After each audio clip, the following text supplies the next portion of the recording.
ancaman besar bagi lelaki. Tahu, ancaman besar untuk lelaki itu nyata. Ancamannya ialah bagi kamu lelaki yang sempat berpisah dari istrimu, berpisah hancurnya rumah tangga, ya. Kadang-kadang ada kesengajaan atau tidak. Hancurnya rumah tangga itu perpisahan, yang paling rugi itu adalah lelaki. Ngerti nggak?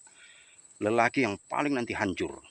Karena setiap perceraian itu, anak-anak, anggota keluarga, anak-anak ini setelah berpisah orang tuanya karena perceraian atau perpisahan, anaknya itu akan lebih respek pada emaknya lagi, akan lebih respek pada ibunya. Semuanya ngikutin emaknya, ngikutin ibunya. Sementara si bapak ini akan menjadi sendirian. Dia akan tinggal di mana-mana, anaknya tidak akan respek sama bapaknya. Kalaupun anak itu respek, palinglah sekali-sekali aja datang ke tempat orang tuanya saat-saat perlu.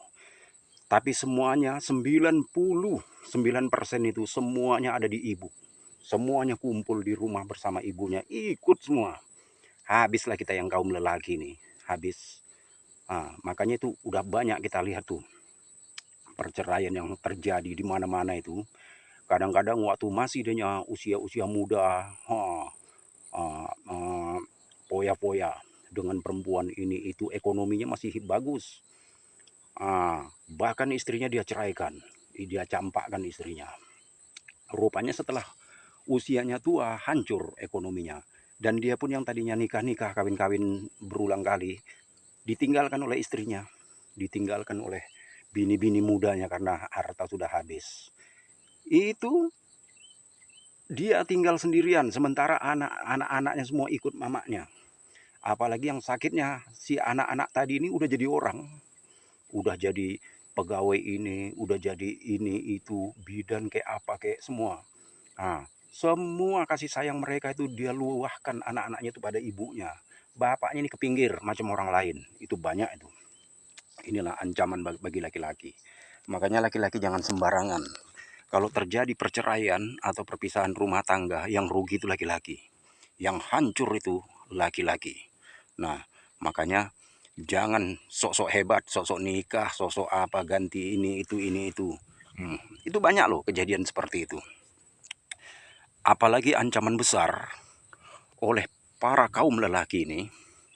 Ingat, kalau kita sudah ditinggal dengan bini sendirian, ekonomi kita tidak ada. Satu yang paling bahaya, yang paling mengerikan momok, apa itu? Soal libido, nafsu laki-laki. Laki-laki itu ingat, nafsu dan libidonya itu sampai umur 60, 70, 80 tahun pun laki-laki ini masih hidup aja nafsunya, masih dikatakan masih garang aja. Ini yang jadi bahaya ini. Nah, biasa laki-laki kalau udah yang seperti ini, nggak boleh berdekatan dengan makhluk apa aja yang berjenis kelamin perempuan atau betina. Nggak boleh. Apalagi yang didekatkan dengan perempuan, cucu, anak, atau apa, ini bisa bahaya. Banyak kan kejadian kakek-kakek lah yang masih ini itu. Nggak boleh, apa cuman soal manusia perempuan aja nggak boleh didekatkan oleh lelaki yang tidak beristri. Bukan, kambing pun nggak boleh didekatkan, nggak boleh didekatkan, kucing nggak boleh, kambing perempuan pun nggak boleh didekatkan. Nah, makanya kalau laki-laki udah nggak beristri, nggak berini, piara kambing, piara ini itu, awas, wajib dicurigai. Nah, itu ancaman besar lelaki, ngerti? Bukan enak-enak, makanya itu jangan sok-sok hebat.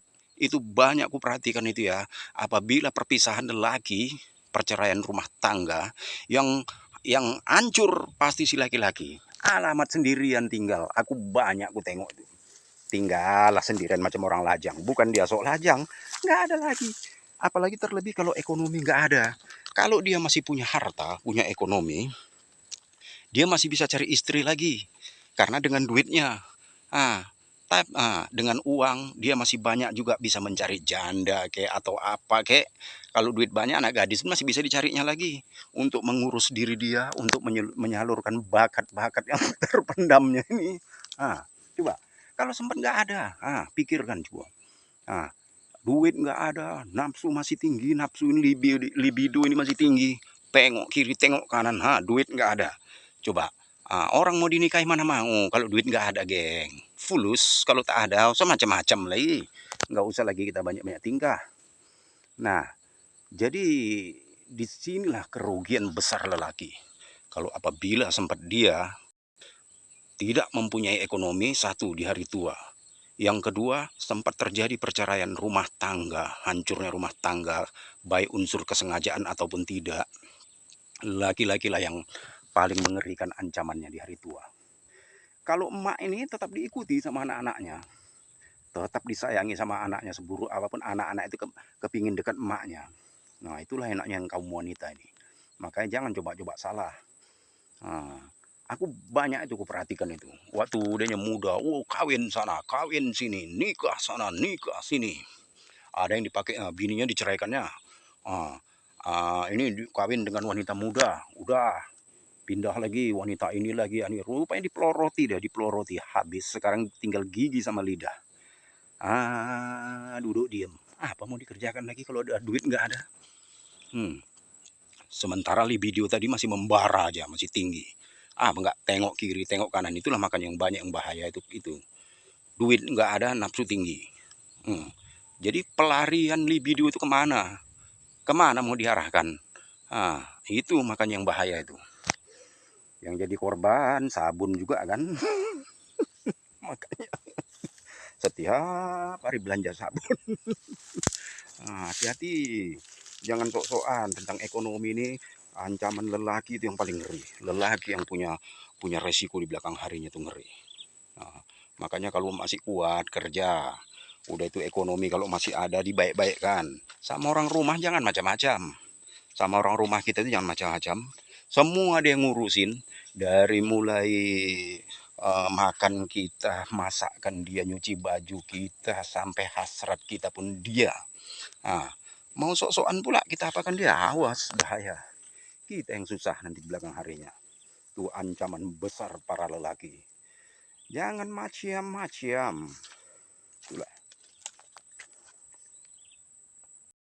Apalagi yang paling menyakitkan lagi, setelah istri kita itu udah berpisah dengan kita atau bercerai katakan, dia bahagia pula dengan lelaki yang lain. Coba anak-anak kita itu lebih respect pada laki barunya lagi daripada kita yang bapaknya. Allah itu banyak kejadian seperti itu. Sedih, kita sedih. Anak turunan kita sendiri begitu sayangnya sama bapak tirinya. Nah, kan sakit kan? Itu makanya jangan bisa kualat kita loh, bisa kualat. Jangan macam-macam sama perempuan, jangan remeh. Jadi ini kan kita bukan sekedar kita jadikan istri aja, harus bisa kita jadikan seperti ibu kita, karena semuanya pada dia, semuanya dia yang kalau sempat terjadi perceraian suami istri, kalau si istri kadang-kadang malah bersyukur, nggak ngurusin kita lagi, nggak banyak lagi kerjanya, ini itu, udah full anak-anaknya kasih sayangnya sama dia semua, kita yang hajab. Kadang-kadang itu harus dipikirkan. Hajab banyak ku tengok itu di kota-kota itu, laki-laki itu kuperhatikan kan, duduk-duduk di kedai kopi, sendirian, nggak ada, sendirian aja, pokok apa-apa sendirian. Ada punya rumah, di rumah itu pun sendirian dia, entah mana anak bininya, rupanya itu bandel, waktu mudanya itu degil, nafsu aja yang dipikirkan, si kawan aja yang dipikirkan, nggak ada mikirin anak bini apa semua, nggak ada.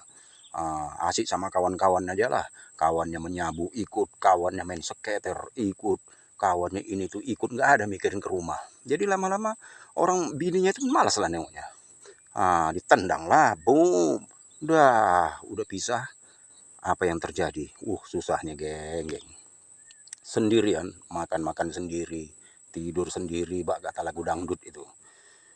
Semua kita ngurusi sendiri, coba. Dalam keadaan sakit nih, sakitnya. Anak awak itu kadang-kadang pun jengkel nengok awak.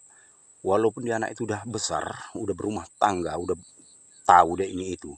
Tapi nengok kelakuan bapaknya dulu itu muak dehnya. Asik nyakiti maknya, nyakiti kami waktu kecil. Nafkah ini apa enggak di apa, ada pun kadang-kadang keberhasilannya duit enggak ada peduli sama kami. Jadi itu nanti anak itu dendam di situ. Disitulah anak itu nanti enggak peduli sama kita. Sakit kan? Makanya kalau terjadi perpisahan itu, itulah ancaman lelaki. Jangan berat jadi laki-laki nih. Nah, jadi makanya nggak usah macam-macam. Binalah ekonomi yang baik-baik. Selagi kita masih kuat, ingat geng, 40 tahun. Apabila seseorang itu 40 tahun dia masih begitu, itu alamat begitulah sampai tua. Tapi apabila dia 40 tahunnya sudah baik, udah bagus, udah apa, itulah cerminan dia sampai tua juga. Jadi jangan harap kau di 40 tahun ini baru nak berbenah-benah, nak memberesi diri, nak itu, nak ikut. Terlambat semuanya. Itulah ngerinya. Filosofi 40 tahun tuh. Nggak bisa macam-macam. Oke.